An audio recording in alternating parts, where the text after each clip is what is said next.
besok akan diadakan tablik akbar di Istiqlal yang diisi oleh Syekh Abdul Razak. Sebatas pengetahuan saya, Syekh Abdul Razak adalah ulama Ahlus Sunnah. Namun penerjemahnya pada acara tersebut adalah Firanda, Andirja. Penyelenggaranya yaitu Ar-Raja. Bagaimana menurut pendapat Ustaz? Firanda itu dikatakan kadzab oleh Syekh Abdullah Al-Bukhari. Bahkan dikatakan dengan kalimat yang lebih keras dari itu. Nah, apakah kita percaya dengan orang yang seperti itu? Nah,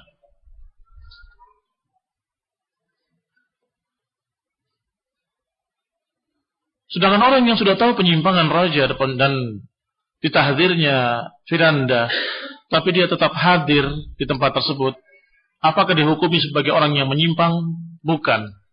Tidak langsung dikatakan orang yang menyimpang, tetapi orang yang tidak mendengarkan nasihat.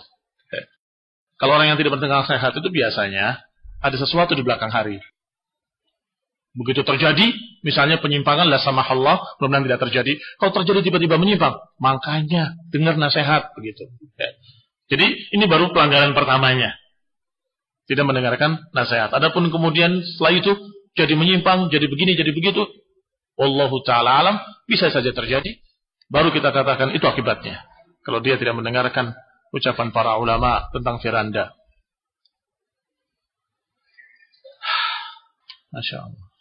Yang duduk, yang berdampingan selfie dengan politikus, ya, itu kan Firanda itu. Yang foto bersama dengan salah satu calon gubernur, yang jalan sama jemaat tabligh itu kan, yang juga selfie bersama.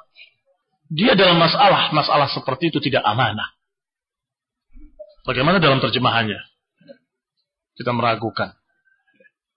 Kalau tidak amanah dalam masalah yang lebih penting, menganggap remeh masalah penyimpangan sufi tablighi, penyimpangan para politikus yang mengerikan, jil, liberal. Selama ya.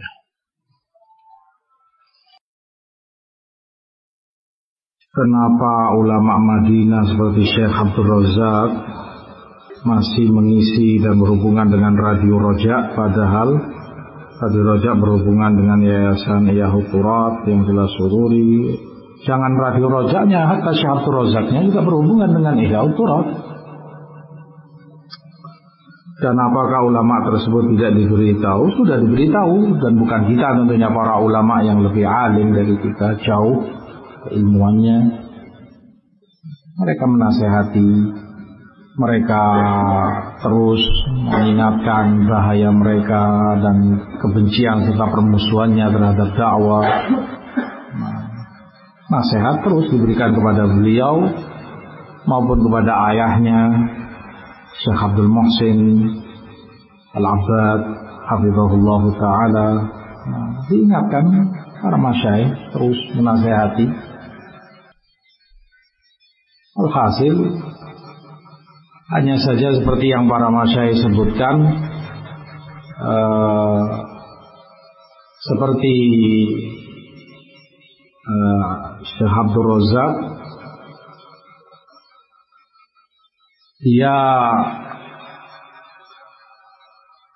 tidak menampakkan permusuhan atau kebencian kepada para masyayikh dan para ulama sunnah,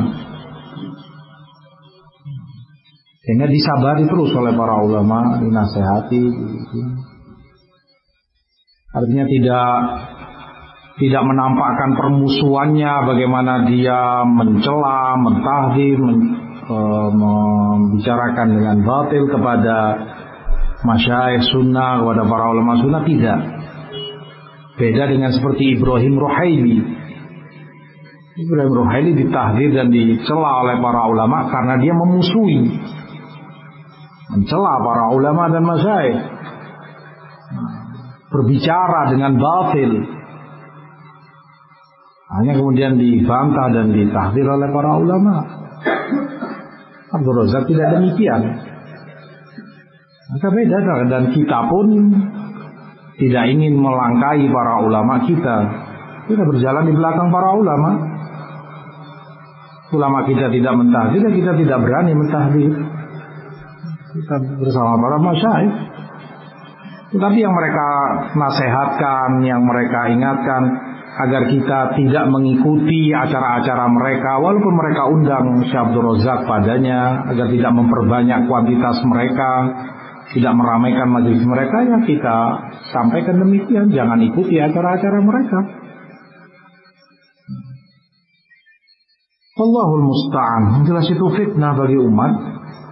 Ada yang begini, ada yang begitu. Fitnah. Agar terseleksi siapa yang jujur, siapa yang benar dalam dakwahnya, siapa pula yang gampang terombang-ambing, mudah termakan oleh syubhat dan syahwat. Wal a'yadzu billah.